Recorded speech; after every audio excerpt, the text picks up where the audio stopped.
Krishna.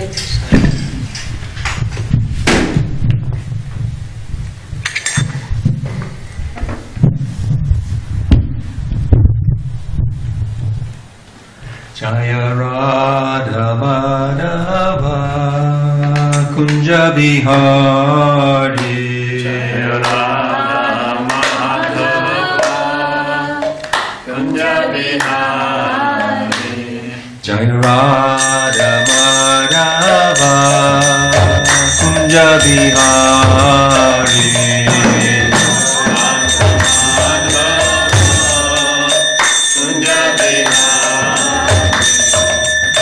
Gopijana Vallabha Girivardhari Gopijana Vallabha Girivardhari Gopijana Vallabha Girivardhari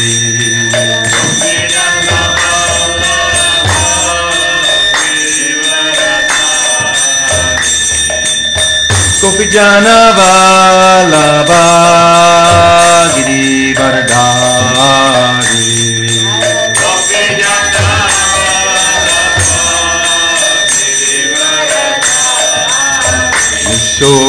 Yashodanandana Brajana Ranjana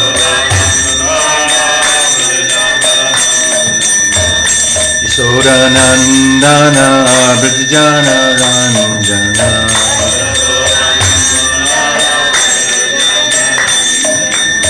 Yashodanandana Brajana Ranjana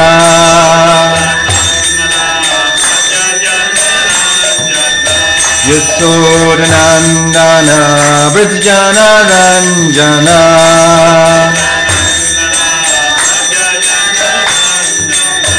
Yamuna Tira Vanachari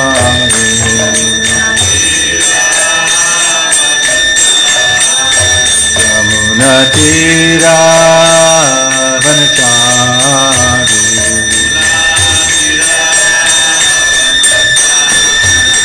Yamuna Tira Vanachari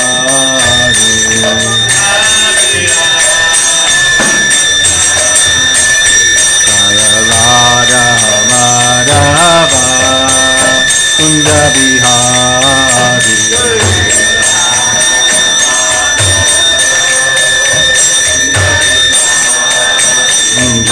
Radha Madhava Kunja Bihari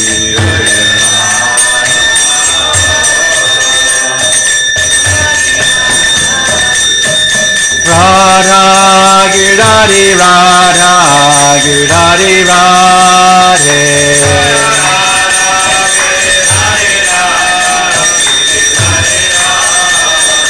Jai Radha Girari Radha Girari Radhe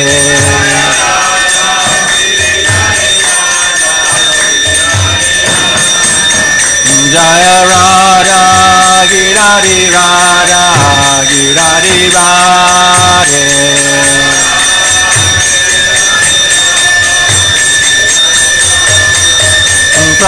Prabhupada Prabhupada Prabhupada Jai Jai Prabhupada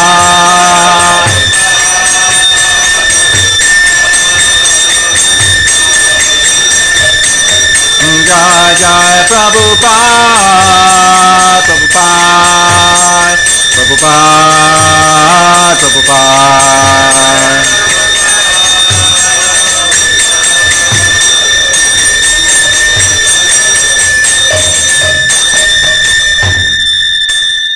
Srila Prabhupada ke Jai. Grantaraj srimadbhagavatam ke Jai. Ramaveda Gaura Bhakta Vrinda ke Gaur Premanandi. All glories to the assembled devotees. All glories to the assembled devotees. All glories to the assembled devotees. All glories to Shri Guru and Gauranga. Glories to Srila Prabhupada.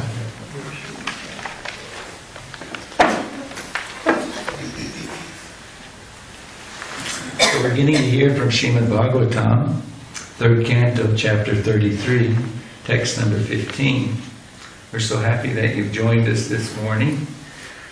A good number of our temple devotees have gone up to LA for a festival we're having there. So if you weren't here, it'd be feeling a little lonely. So, Hare Krishna. So this is the last chapter of Kapila Leela in 3rd Canto. The chapter is entitled The Activities of Kapila. And we'll start with our invocational prayers. Om Namo Bhagavate Vasudevaya. Om Namo Bhagavate Vasudevaya. Om Namo Bhagavate Vasudevaya. Om Namo Bhagavate Vasudevaya. Om Namo Bhagavate Vasudevaya. Om Namo Bhagavate Vasudevaya.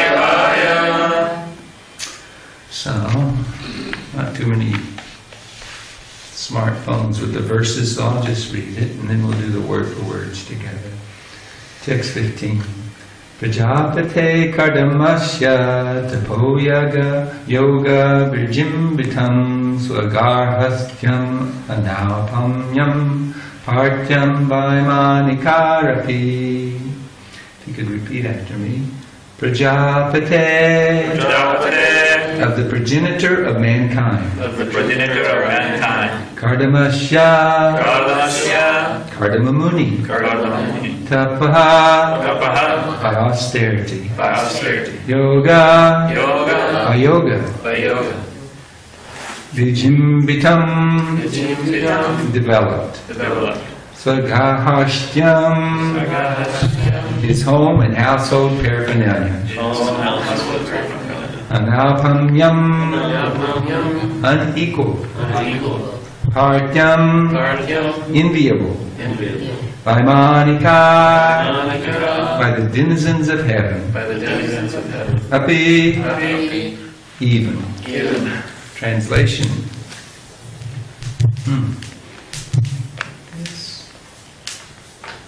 The home and household paraphernalia of Kardama, who was one of the Prajapatis, was developed in such a way by dint of his mystic powers of austerity and yoga that his opulence was sometimes envied by those who travel in outer space in airplanes.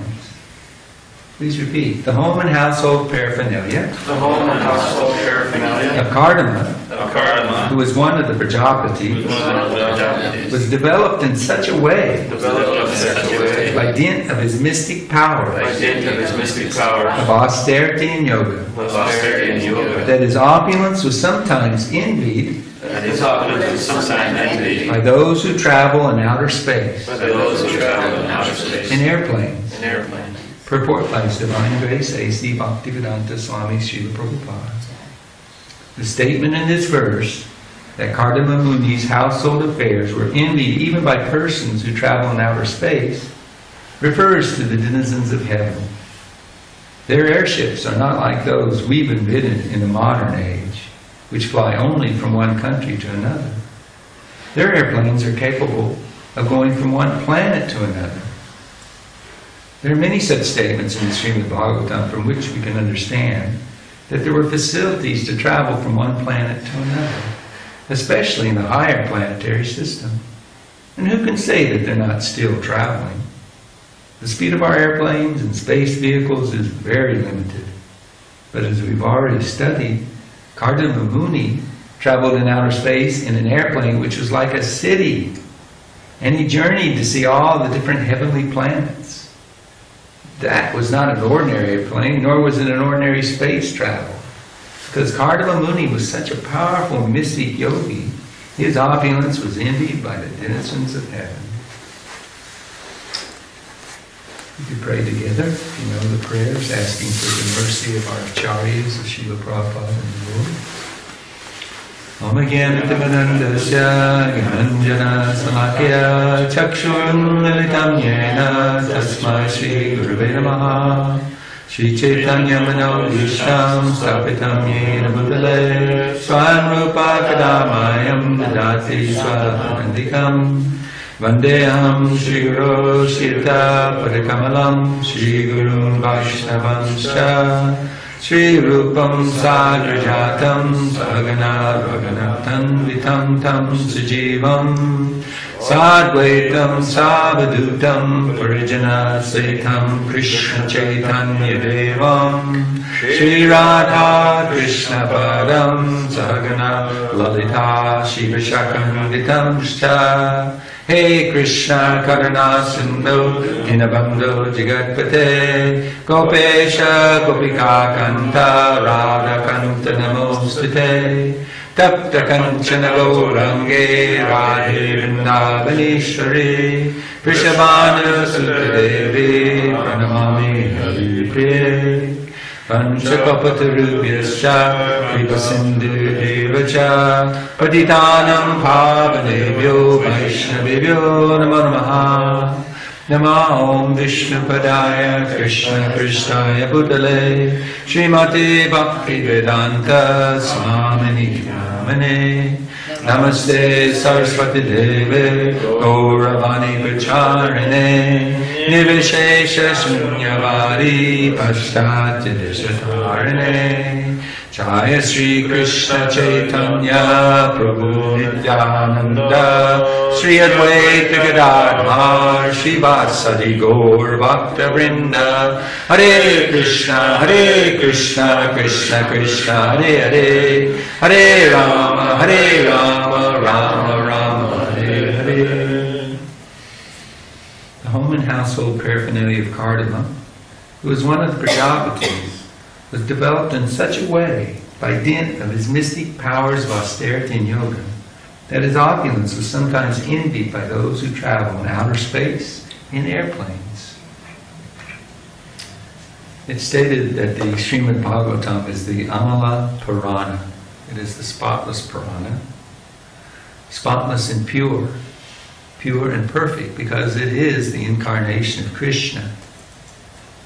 In this Srimad Bhagavatam, there is simply glorification of the supremacy of Lord Sri Krishna and his devotees, and the delineation on the science of devotional service. It's stated in the second, I believe, Kaitava, that's the second verse, right?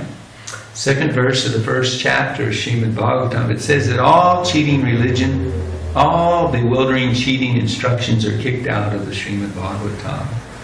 We're not going to waste time on discussing about simple religiosity under the influence of the modes of material nature, selfish religion. We're not going to dwell on economic development, sense gratification, or even liberation. All of these things are understood to be insignificant in comparison to devotional service and the fruit or the perfection of devotional services, which is reawakening our love for Krishna. Krishna is within our heart. He's our best friend.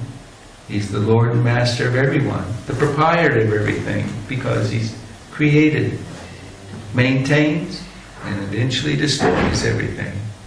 There's only Him and His, and we happen to be His. We're His eternal servants, part and parcels of His marginal spiritual potency, the Jiva Tattva, and we are only happy. We realize our full potential when we reawaken to that reality, snap out of the amnesia, become freed from the disease of identifying with the body and all the things that are related to trying to satisfy the body and mind. So in this verse, what's this got to do with Krishna? Kardama Muni, he's a Prajapati. So in the Bhagavad Gita, Krishna says, in the beginning I created in the beginning the 4 sages, and then the 7 Prajapatis. They come from me. And what is the purpose of the Prajapatis? To populate the universe. All living entities, when the universe is wound up, when it's unmanifest, All of us eternal beings are within the body of Mahavishnu, within the body of the Lord. And when it is time to create the universe, then its purpose is to give us living entities as wayward conditioned souls the opportunity to, one, try and be happy separate from the service of the Lord, and two, the highest purpose of the universe is so that we can be re-educated, reformed, and understand that we're the eternal servants of Krishna and act accordingly. Ultimately, when love of Godhead manifests, then one's consciousness is not even in this material nature or in the material universe. It's in the spiritual world at the feet of the Supreme Personality of Godhead. And when one gives up the mortal coil, then one is allowed, by the grace of the Lord, to go back home to his eternal kingdom. So here we're hearing about Kardama Muni, who was a Prajapati. He performed his service very nicely. He had been deputed by Lord Brahma, his father, who is the original person within this universe, direct son of Garbhodakshai Vishnu, whose duty was to be the secondary creator or the engineer of the building blocks of the material energy, to create the planets, to create the bodies of the living entities. And he had given he had delegated this to several of his sons, Kardama Muni being one of them, to populate the universe, different species. And so he performed his duty very nicely because he had 9 children with his wife, Devahuti, 9 daughters. And then he had his son, his single soul son, Kapila Muni, who is the Supreme Lord himself, who incarnated within him, transferred from his heart to the heart of Mother Devahuti and manifest as their son. Now he's instructed Devahuti 2 or 3 different chapters of instructions, primarily on Sankhya Yoga, but the essence of which is Bhakti Yoga, devotional service to him, to the Lord. And because she received it, assimilated it, and is applying it, then he had no more business staying at home. He set the example for us conditioned souls that the end of life should be prioritized for spending one's time in hearing, chanting, and remembering the Supreme Personality of Godhead, His names, the beauty of His form, His transcendental spiritual qualities, His interaction with His eternal associates. In this way, one is impelled, one is attracted to lovingly serve Him and His devotees. So old age is like that. The senses become weaker in energy. The body becomes more and more, how would you say? I don't want to debilitate, it's not necessarily the word. It just starts falling apart. It's like designed obsoleteness. We are not the body, we are an eternal spirit soul. We may feel, rightly so, to be the same person that we were when we were young men or women, even children, but to speak of in the prime of life, say in one's late 20s or early 30s. But that simply is showing us that the consciousness that we, the eternal spirit soul, we are eternal, unchanging. And when this body is left behind because it becomes uninhabitable, it becomes useless, we will still exist. We never die. And in actuality, we never are born. We're eternal like the Lord. It's only the bodies that take birth, stay for some time, produce some byproducts, begin to dwindle, and then, quote-unquote, die. The matter itself is always dead. There is no life in matter. It's not like material scientists would have us believe in their ignorance that life comes from matter. Krishna describes this very elaborately and precisely in the Bhagavad Gita. You have matter and you have spirit. He's the creator, the origin of both, And life is only spirit. Matter is simply here to give us, as I said, the opportunity to be reunited with the Lord in the spiritual world. So, we're hearing about the activities of Kardama, his wife Devahuti, and their son Kapila Muni. And both the father and the son have left home. He set the example to go pursue, both of them simply to absorb themselves in their devotional relationship with the Lord. They didn't leave Devahuti high and dry. She had achieved perfection in devotional service by the grace of her husband and the Lord. She was never alone, even though it appeared her son and husband had left. The actual essence of anyone's spiritual being and association is in the sound vibration of their glorification of the Supreme Lord. When we say the divine grace of Srila Prabhupada or any of our previous acharyas, we're talking about their transcendental knowledge that they've imbibed from their teacher and are passing on to us. She understood that the transcendental sound vibration is absolute. It's not different than the person vibrating it. It's not different than the person who, and when I say non-different from the person vibrating it, that is, if the speaker is a realized, God-realized messenger of the Lord. And similarly, the message is non-different from the Lord Himself. This is the absolute nature of transcendental sound vibration. It's not like mundane sound vibration, which is a material element which can be heard by the material senses made of matter also. Nothing to do. It's like oil and water, day and night, completely different. So she was associating with the instructions of her husband and son. And she spent her time, her full attention, 24/7, in remembering those instructions and following the instructions. So here we're hearing about the setting in which she would perform her devotional service. We're hearing about the opulence of Kardama Muni. He was a Brahmin. He was a sage in the forest. He was satisfied living under a tree in a simple thatched hut, performing his bhakti yoga with the assistance of his wife.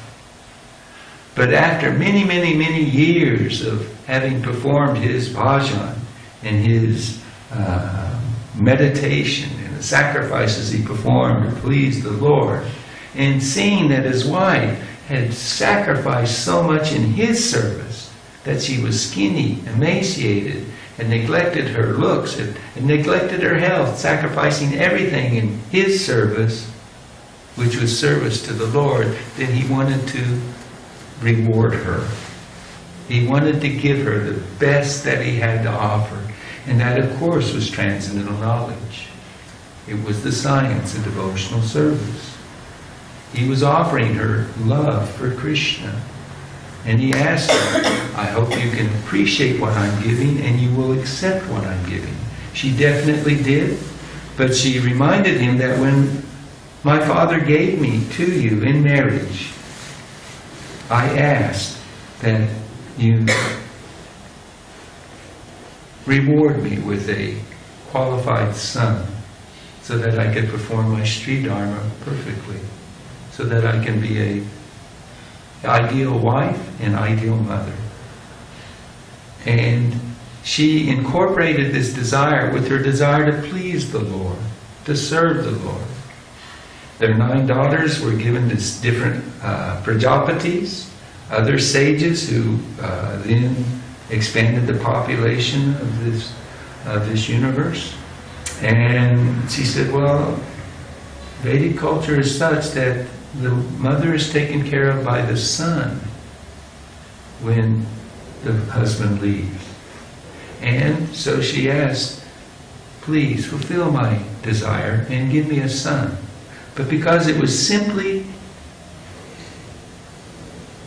an extension of her desire to please the Lord. That was her total meditation in pleasing her husband, who was Guru, and the Lord, who Guru, husband, was serving. Then she and her husband were qualified to have the Lord as their son. So the Lord appears in their family, and as I said, instructed her, and then he went on his way, and she's performing her devotional service. And this verse is primarily dealing with the opulence of their household. Like I heard not so long ago, at one time, in the height of Mike Tyson's career, a man who made millions of dollars by knocking other men out in a boxing ring, he had a house that was something like 60,000 square feet. That's a pretty big house. You get lost in a house that size. That was nothing compared to the house that Kardama Muni, by his mystic potencies, manifests for the pleasure of his wife and the service of the Lord. He built a transcendental airplane, as Srila Prabhupada was saying.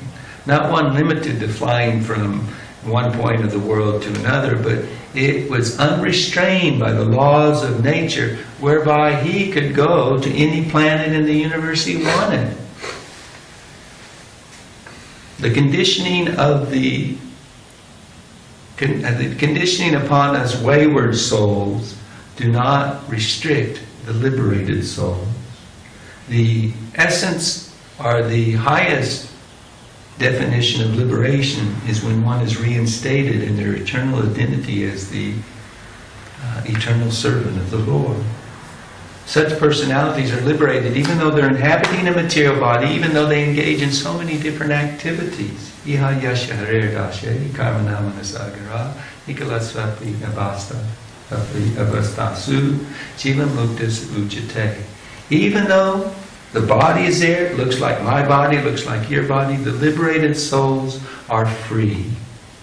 They're not restrained by the laws of nature, because Krishna controls the laws of nature, and he bends them, breaks them, or simply removes their influence upon anyone who is fully engaged in his service whenever he likes. By his grace, Kardama Muni could simply desire something to take place, to be created, and it was there. Bhakti yogis, devotees of the Lord, have all the perfections, all the abilities, all the opulences of anybody and everybody else, because they're at the pinnacle of the full potential of the living entity, reciprocating with the Lord. So he manifests that home, and he was able to fly around the universe with his wife. He did this so that there could be an atmosphere where they could enter into the devotional service of having children for the pleasure of the Lord. And when it was all said and done, came back, parked the house at the original site of the ashram, and now she's left there to engage in her own bhajan, her own devotional service.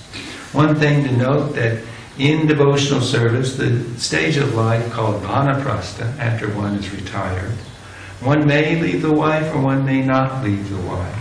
Whatever is conducive for advancing in spiritual life. If the wife will assist the husband, and vice versa, in achieving life's highest priority, highest goal, devotional service to the Lord, then there's no reason to separate. The quality of one's association has improved immensely, because steadily one should be cultivating more and more attachment in the Lord's service to the Lord and his devotees, which automatically means more and more one is becoming detached from the things that one possesses or the abilities that one has, detached in the sense that I will not use I and mine in the service of my senses or mental desires. The devotee, the first big goal is realizing we're not the body, realizing it. And you do that by practice. When you engage constantly, this simple process of coming together, singing, dancing, and honoring prasadam,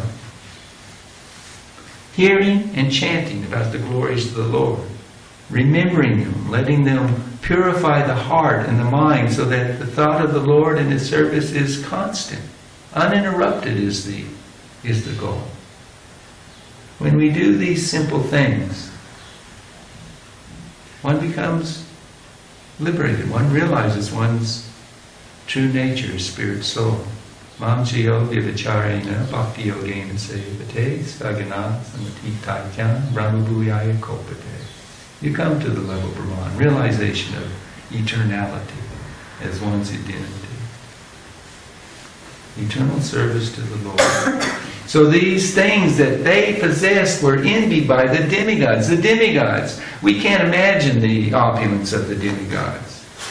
We can't imagine, not really. We hear and, we can think about it and stretch our minds a little bit. But just try to wrap around in your head, you never have to use deodorant when you're in the higher planets. Because your body has a fragrance that is very attractive. There is no bad bodily odor. Because the body is not made of the gross elements. Bile, mucus, etc. That causes these unpleasant odors. One doesn't become old.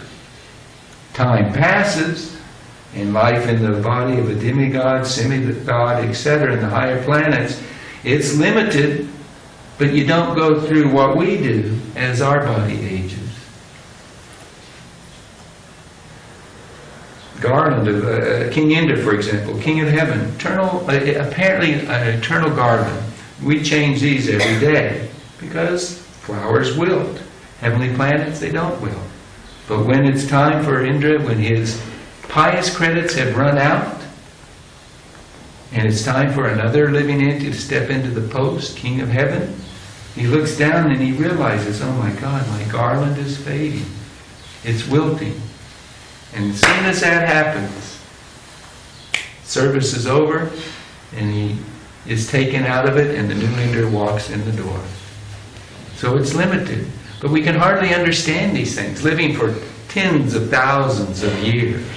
You can hardly conceive it. And the pleasures being so sophisticated and so nice. And they're envying the opulences of Kardama Muni, if I may take liberty. Because the main thing, Prabhupada spends 2/3 of the purport on, hey, there are vehicles that can go interplanetarily. They can travel from planet to planet. And so many people believe in unidentified flying objects, spaceships, that there has to be other life forms on other planets. We can't be the only intelligent life form in this vast universe. I mean, it's just naive and foolish to think so. And srimadbhagavatam and the Vedic literatures give the details, the explanation of, so many species and so many wonderful, fantastic ideas. For the narrow-minded, ignorant person who's just thinking about making money and enjoying their senses in this age of Kali. So anyway, I won't deliberate on that. The main point are the opulences of Kardama Muni and his wife. And I'd like to go ahead and read the next verse. The opulence of the household of Kardama Muni is described herein. The bed sheets and mattresses were all as white as the foam of milk. The chairs and benches were made of ivory and were covered by cloths of lace with golden filigree, and the couches were made of gold and had very soft pillows.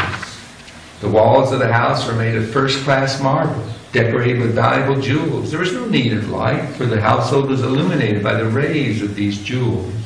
The female members of the household were all amply decorated with jewelry. So she had so many maidservants in her service. When the mansion was created, the aerial mansion, he gave her 200 maidservants to assist her in her duties. So they were still there. So everything's super opulent, beyond the billionaires, the Bill Gates, whoever. Makes that opulence look insignificant. But what's the mentality of Devahuti in this palace? She's not attached. She's not focusing on, this is a beautiful vase, this is quite a comfortable bed, this is, these rubies that are giving off the soft red light, illuminating the room, the rubies and emeralds on the walls, etc. That wasn't her consciousness. In the Bhagavad Gita, it is explained that when you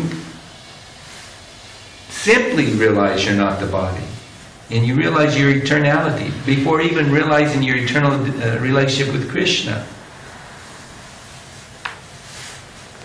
one is no longer attracted to the body or anything of this world. You see it for what it is. It's matter. It's temporary. And to try to enjoy it is ludicrous.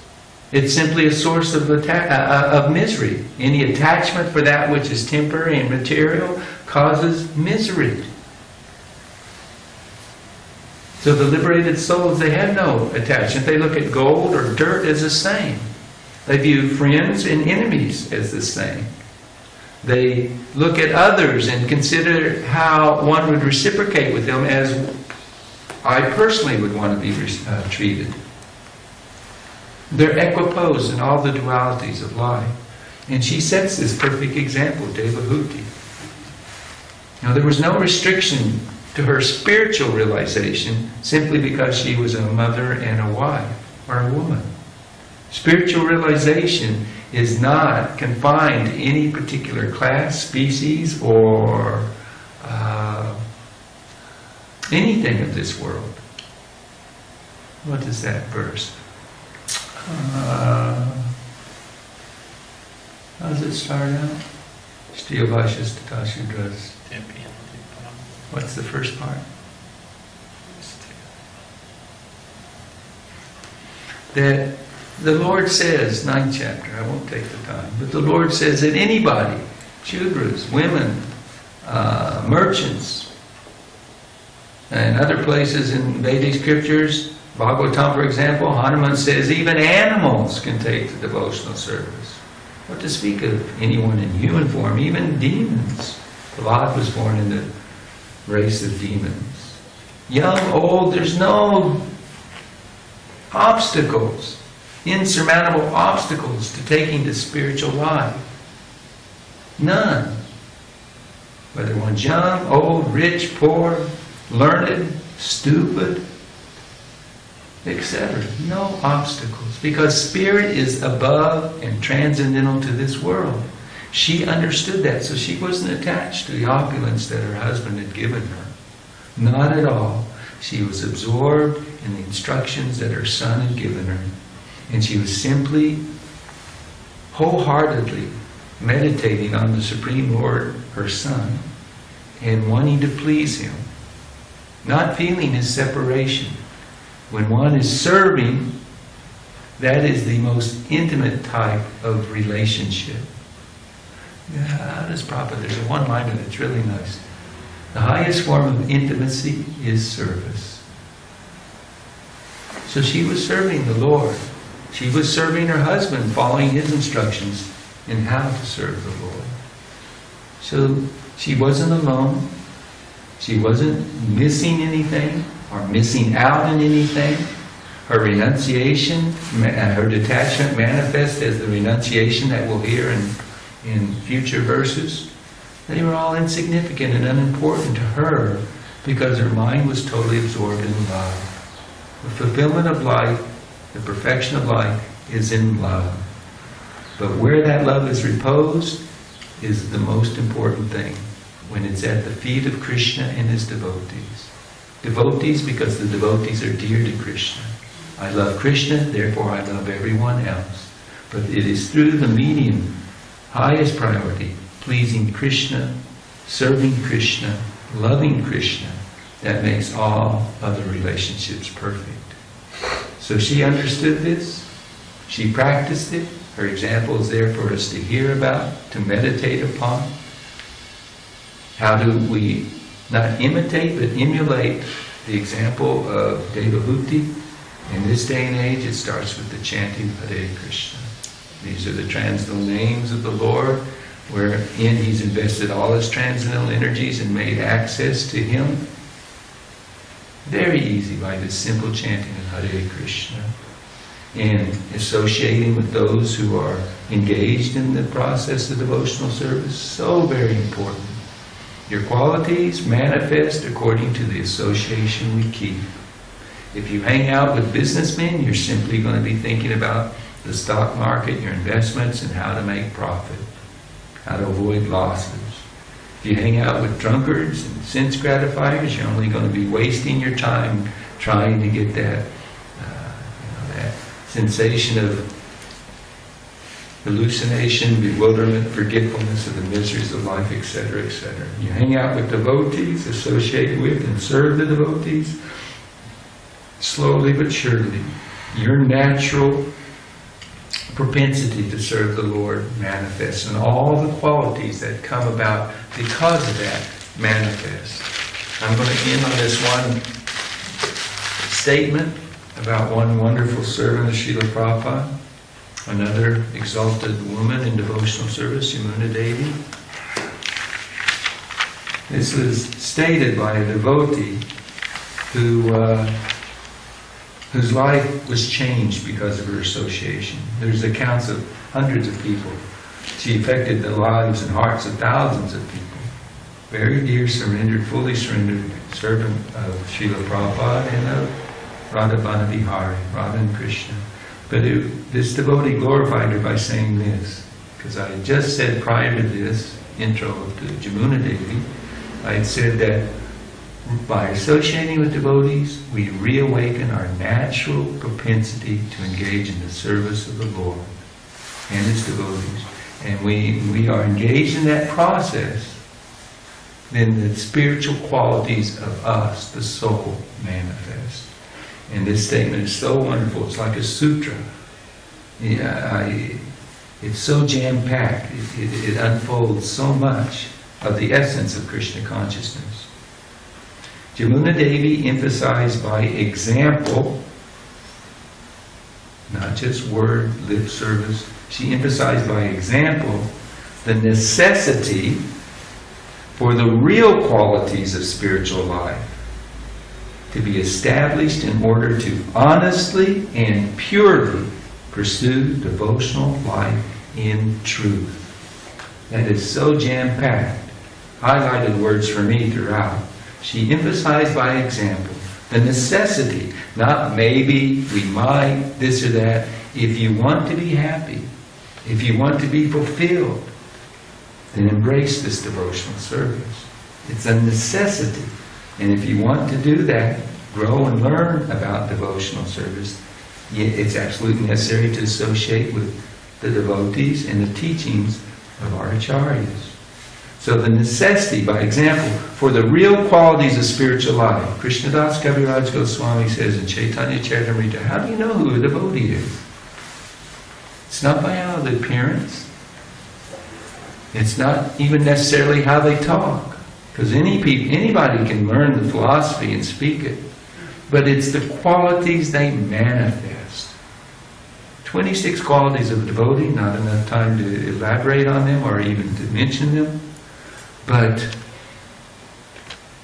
spiritual qualities that are all attractive and you don't see in those who are not practicing devotional service. You may see a glimmer or a reflection of them, but at the first opportunity when it is not convenient to be so selfless in service to others, immediately it disappears. The qualities of anybody on the material platform, simply on the strength of their own material desire for pleasure or even growth, are temporary and how would I say that? They're not substantial. Non-substantial, unsubstantial. Unsubstantial. Unsubstantial. They're not, they're unsubstantial. They have no real substance. But qualities coming from the soul, coming from us, the person, those are eternal. And once realized, they're never lost. All attractive. That's a devotee because of these qualities. So she understood the necessity to reawaken and to live these qualities, to exhibit these qualities, to share these qualities. Why?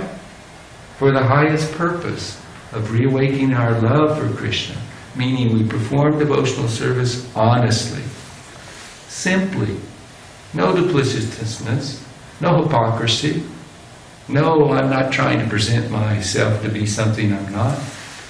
Real. What you see is what you get. The spiritual master, the pure Vaishnavas are like open books. They don't act one way in public and a different way in private. They're always acting in service to Krishna and his devotees. So honestly and purely pursuing devotional life in truth. This is the purpose of the human form of life. This is what Srila Prabhupada is offering us. This is what we're trying to represent and share with others. So are there any questions or comments on any of these points? This is the time when you can reveal your mind, knowing that it is a safe place to inquire or to comment on any thoughts that you've had in hearing about these topics.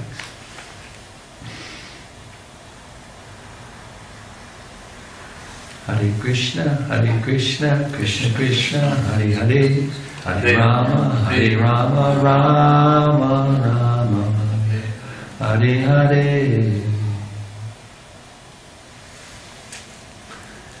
Thank you for your attention. Thank you for your association. Srila Prabhupada ki, Rataraj srimadbhagavatam ki, Samaveda Gaura Bhakta Vrinda ki, Gaur Premanandi. Hare Krishna.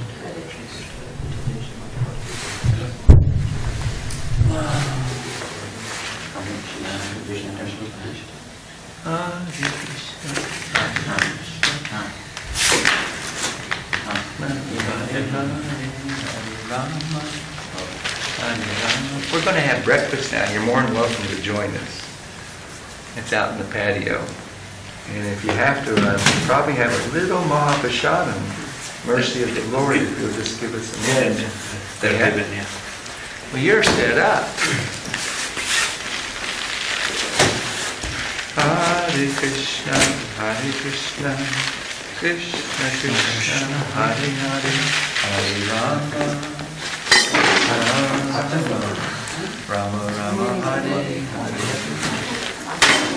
Hare Krishna, Krishna Krishna, Hare Rama, You're leaving? Come again? You have to go now? My daughter is You're visiting or staying in SanDiego? We are visiting From India. So you're going to watch the plates? Yes. And I'll be here tomorrow. Are you going to study? Staying here. She works as she works. Hare I don't know how Krishna, many, but Hare Krishna. Oh, alright. it's so nice. Thank you, Prabhu. That's very illuminating. Thank you. Thank you. Hare Krishna, Hare Krishna, Krishna Krishna, Hare Hare, Hare Rama. That was an ecstatic kirtan. Wow. You probably read more kirtans. Take it back to your book. You probably read more kirtans in the last 3 weeks than you have in Last week. Yeah. Just see the mercy. From that fellow, that Indian fellow. Hare Krishna, Hare Krishna, Krishna Krishna, Hare Hare, Hare Rama, Hare Rama, Rama Rama, Hare Hare. Nice. Hare Krishna, Hare Krishna, Krishna Krishna, Hare Hare, Hare Rama, Hare Rama, Rama Rama, Hare Hare.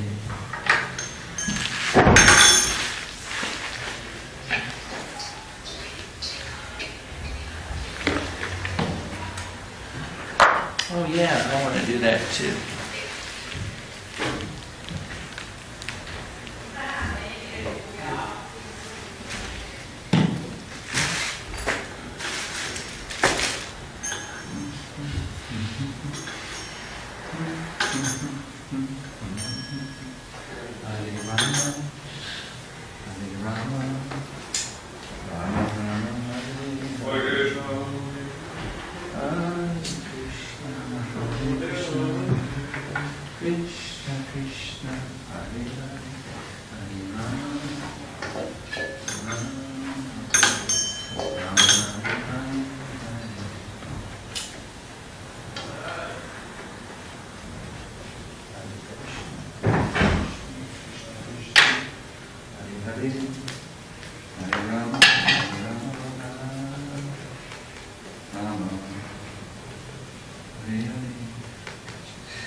Let me go at least for Prashant. Yeah.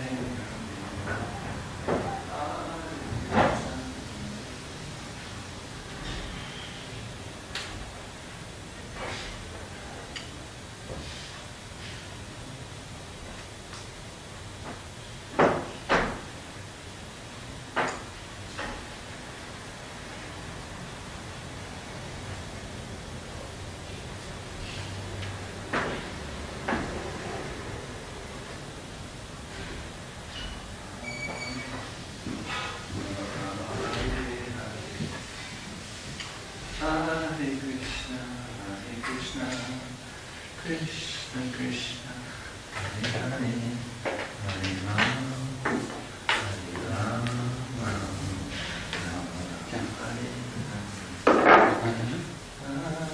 Krishna Krishna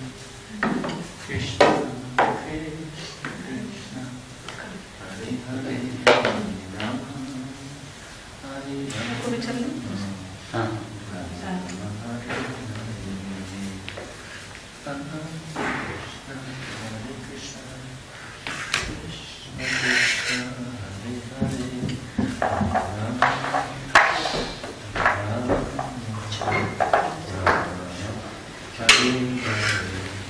Rama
Hare Rama, Rama Rama Hare.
Krishna Krishna, Hare Hare, Hare Rama, Hare Rama, Rama Rama, Hare Hare, Hare Krishna, Krishna Krishna, Hare Hare, Hare Rama, Hare Rama, Rama Rama, Hare Hare,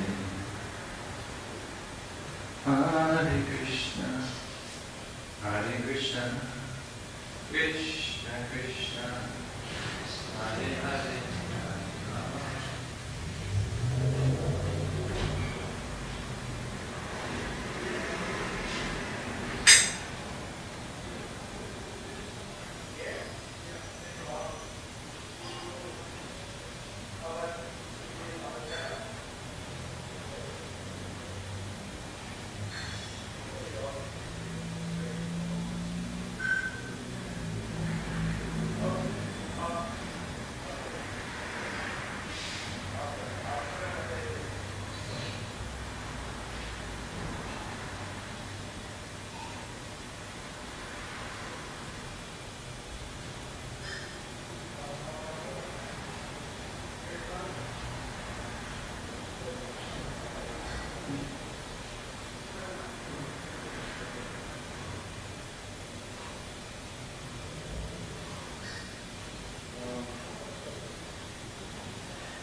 Oh, Krishna, not funny.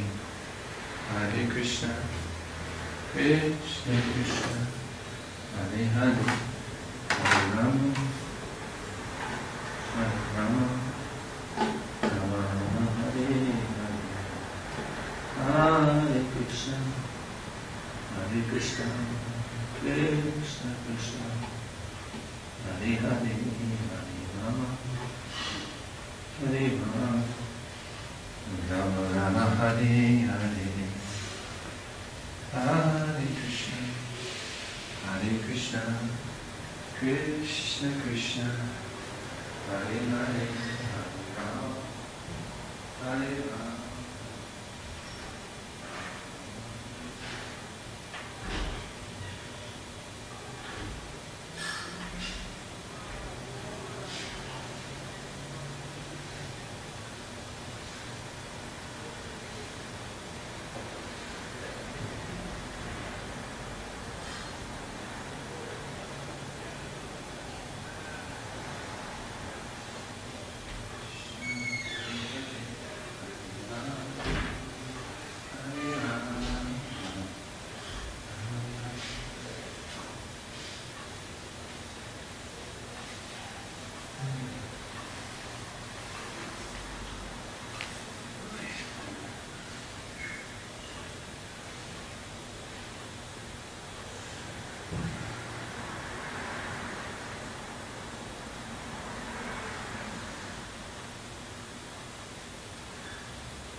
Jai Shri Prabhupada, Jai Shri Govinda,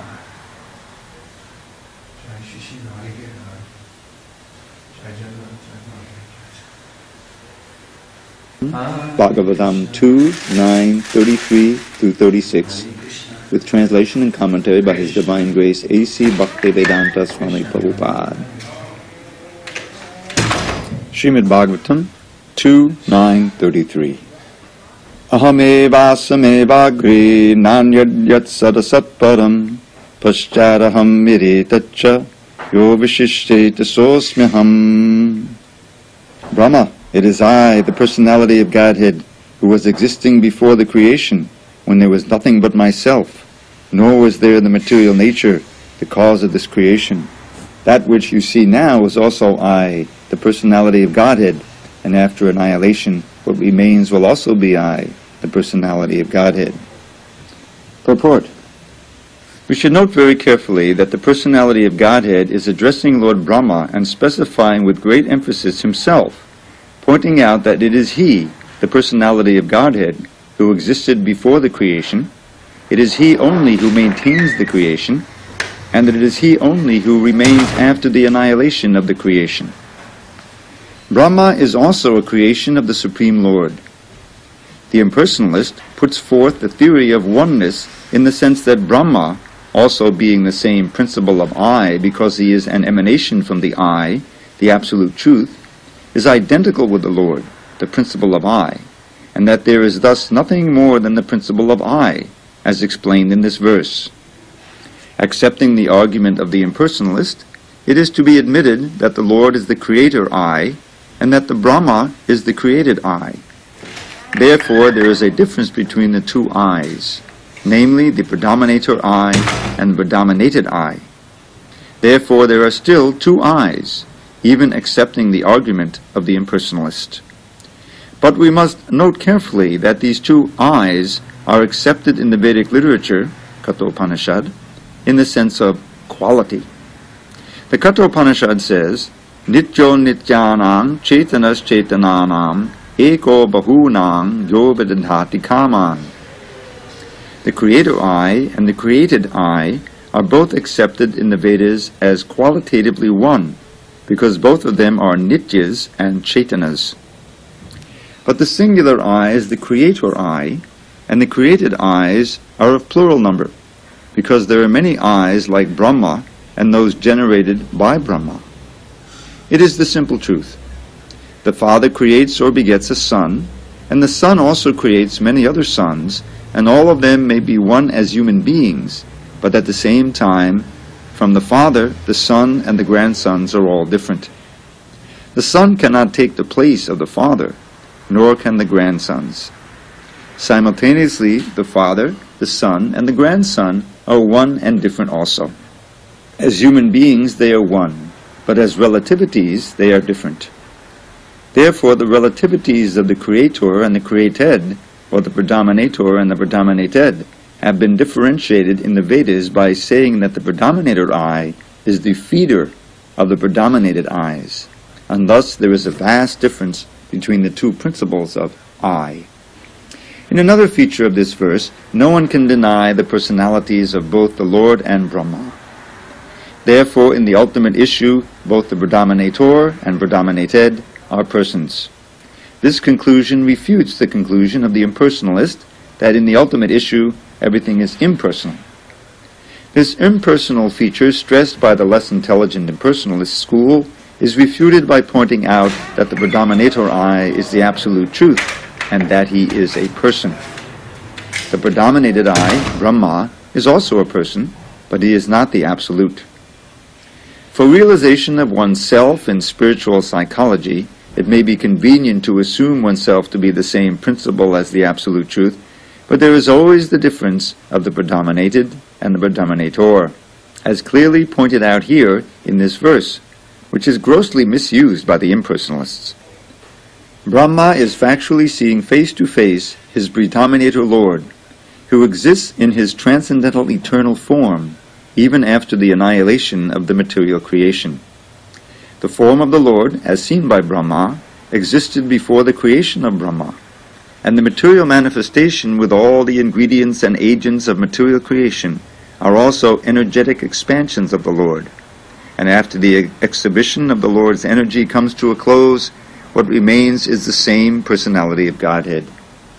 Therefore, the form of the Lord exists in all circumstances of creation, maintenance, and annihilation. The Vedic hymns confirm this fact in the statement Vasudevo Vahidam Agra Asin Na Brahma Na Cha Shankara Eko Narayana Asin Na Brahma Neshana, etc. Before the creation there was none except Vasudeva. There was neither Brahma nor Shankara. Only Narayan was there and no one else, neither Brahma nor Ishana. Shripad Shankaracharya also confirms in his comments on the Bhagavad Gita that Narayan, or the personality of Godhead, is transcendental to all creation, but that the whole creation is the product of Avyakta. Therefore, the difference between the created and the creator is always there, although both the creator and created are of the same quality. The other feature of the statement is that the supreme truth is Bhagavan, or the personality of Godhead. The personality of Godhead and his kingdom have already been explained. The kingdom of Godhead is not void as conceived by the impersonalists. The Vaikuntha planets are full of transcendental variegatedness, including the four-handed residents of those planets, with great opulence of wealth and prosperity. And there are even airplanes and other amenities required for high-grade personalities. Therefore, the personality of Godhead exists before the creation, and he exists with all transcendental variegatedness in the Vaikuntha Lokas. The Vaikuntha Lokas, also accepted in the Bhagavad Gita as being of the Sanatan nature, are not annihilated, even after the annihilation of the manifested cosmos. Those transcendental planets are of a different nature altogether, and that nature is not subjected to the rules and regulations of material creation, maintenance, or annihilation. The existence of the personality of Godhead implies the existence of the Vaikuntha Lokas, as the existence of a king implies the existence of a kingdom. In various places in srimadbhagavatam and in other revealed scriptures, the existence of the personality of Godhead is mentioned. For example, at srimadbhagavatam 2.8.10, Maharaj Parikshit asks, Sachapi yatro purusho vishvastit yudbhavapyayaha mukvatma maya mayesha sete sabhagohashaya. How does the personality of Godhead, the cause of creation, maintenance, and annihilation, who is always freed from the influence of the illusory energy and is the controller of the same, lie in everyone's heart. Similar also is the question of Viduras. Sattvanam bhagavang stesham pratida pratisankramaha tatremam kahupasiram kahusvidhanusherate. Srimadbhagavatam